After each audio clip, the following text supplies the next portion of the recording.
guys, and welcome to mattsbeamer. Today is a kind of Q&A video and update.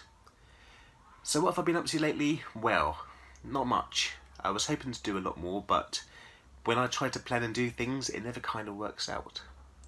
I took my 1 Series, my N13 116i, to my local dealership to have an oil change. The reason I did that was because it was cheap. Cheaper than what I could do it for. They only charged me £40 for the oil change, and they used their proper BMW oil, and I also went to have a, kind of an inspection, but not the inspection that you normally get. It's kind of like a diagnostics and check over the whole body, and they said my car is in perfect condition. I just need to sort out my brakes and bleed my brake fluid at the bleed my brake fluid. So that was £60 for that. So basically I just spent about £100 taking it to the dealership for 2 hours worth of work, which I think is brilliant. I have also been repairing my neighbour's E90 325i, which has the N52 engine. It was running smooth, and then after about 20 minutes when it got warm, it started running rough and cut out. I got my diagnostics machine and scanned it, and had certain error codes which pointed to the Vanna solenoids.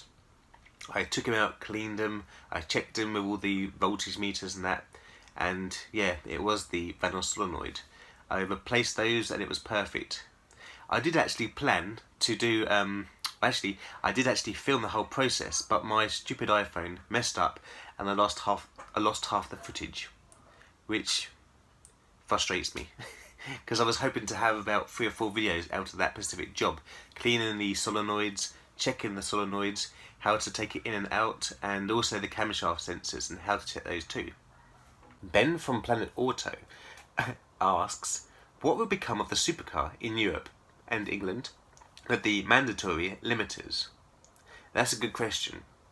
As you may know, I think in about 2022 they're planning to put limiters on all new cars, maybe older cars as well, I'm not sure. I haven't really been keeping up with the news in England lately. But in my opinion, for the supercar industry, it's awful. As you may know, it's rubbish. What's the incentive of buying a supercar for all that money that is limited to a certain speed? You might as well just go and buy a Nissan Micra, really. And also, from a safety point of view, it's not great, because if you're in the outside lane doing 70 and the person next to you is doing 70, you just can't get past them. So how are you supposed to get back into your lane unless that person slows down or is limited to a lower speed? It's just craziness. There are so many things going on in my head at the moment with this situation that I can't actually put it into words.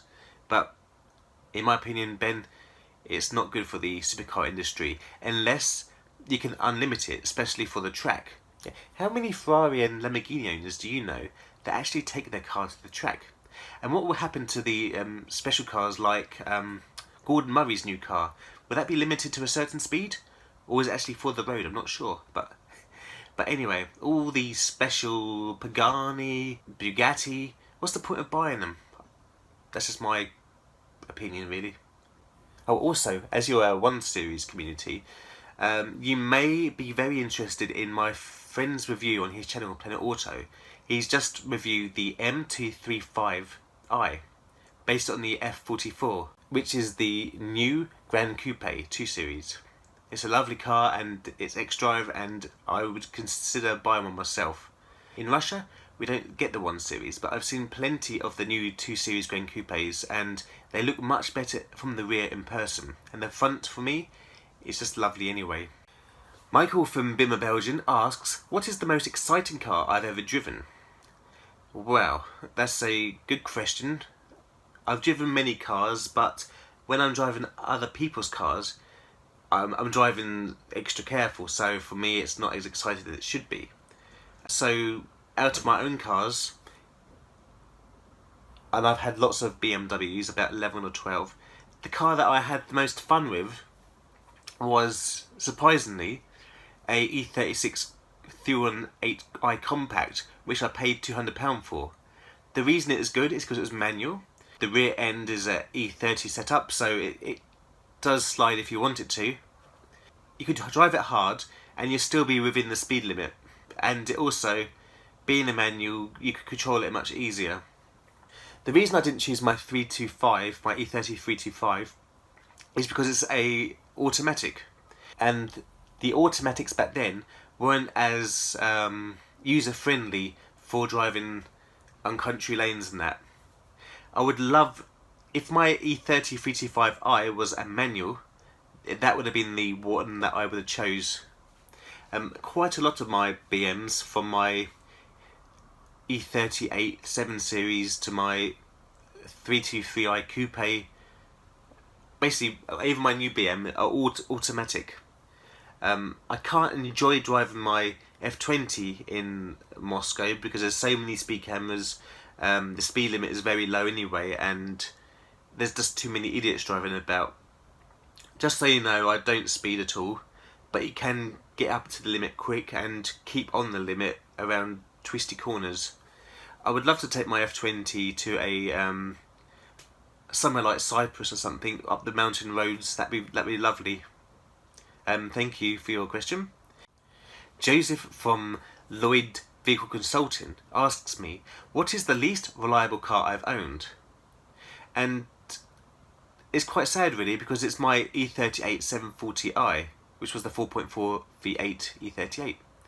It was a great car, and when it was running perfect, it was lovely. It had one previous owner, which was a doctor, and I was 21 years old, so imagine a 21-year-old driving a 740, I think about 15-16 years ago. It was pretty cool back then. And the reason it was unreliable is because the garage I bought it from messed up my electrics by not fitting in the windscreen properly. It let water in down the A-pillar, which took out my EWS, my engine management control, my immobiliser, everything, my LKM module. It still upsets me now. That car actually ended up going to Russia in the end. So when I was 22, the car went to Russia, and then probably about another 7 years later, I moved to Russia. So it's quite funny.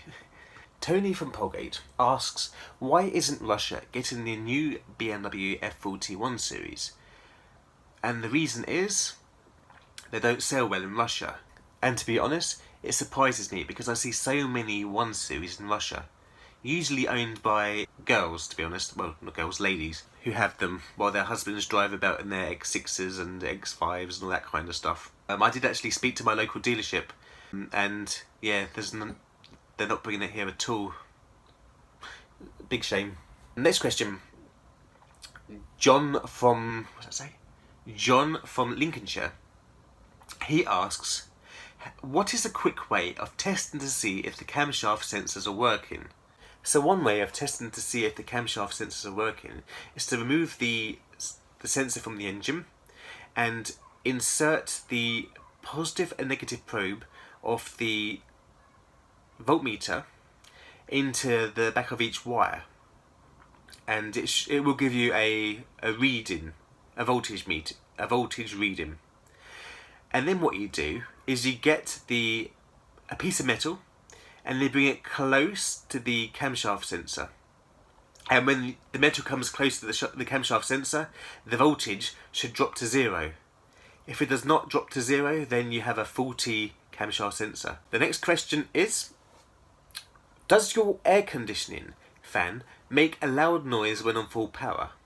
And yes, I started driving my car a bit more regularly lately, and it's been very hot in Russia, so I turned up my air conditioning on high, and on the maximum and the one just below maximum, it makes a horrible noise, which does my head in. So I'm going to investigate that and tell you how to fix that. So what I'm going to do is have a look at that system and see why it's making that noise.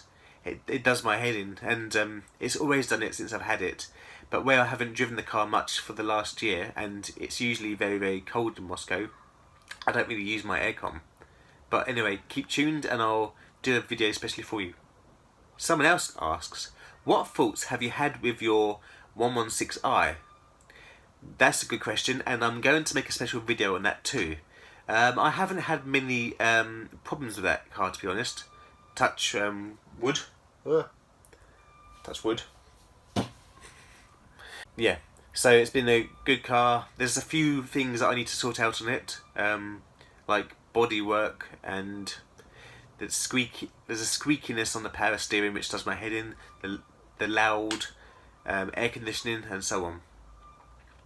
Thank you for your question. That guy Mo asks, how true is it that the F20, F21 front bumper and headlights can be swapped over for the F22 front bumper and headlights? Okay, so as far as I know, it should be just a straight swap. I've been looking on the internet, and one of the links I found, it's probably going to cost you about £3,000 to do this, or maybe €3,000, I've forgotten. But anyway, I shall put a link down below so you can read up on it. It looks quite a good mod actually, and I've seen a certain YouTuber with an F21 with the F22 front, and it looks very, very cool, and I wouldn't mind doing it to mine, but obviously I have more important priorities in my life at the moment. Another viewer called Nathan NG_NHW asks, hey mattsbeamer, do you know why there is a water leak in the battery compartment and trunk? Would you like to make a video on this issue and share this serious case to us BMW 1 Series owners? And thank you for bringing up this video, Nathan. I didn't actually know much about this fault, but I'm going to especially make a video for this as well. And while I'm on this subject, do any of you have this issue with your 1 Series? It seems quite a serious fault, and it would be good to get all the information together and put out a video to help the community. I'll do my best, Nathan. Thank you. Thank you to those who ask me questions. I like being asked questions. It keeps my mind ticking over and not turning into a zombie, basically. I don't know every single answer. I know some answers. I just do it because I want to help. That's the only reason why. I'm not getting paid by YouTube or anyone. I'm just do it for fun, really. Anyway, take care. Oh, and if you have any ideas for my channel, if you want to see anything special on my channel, just let me know. I'm always up for ideas. Thank you and take care. Goodbye.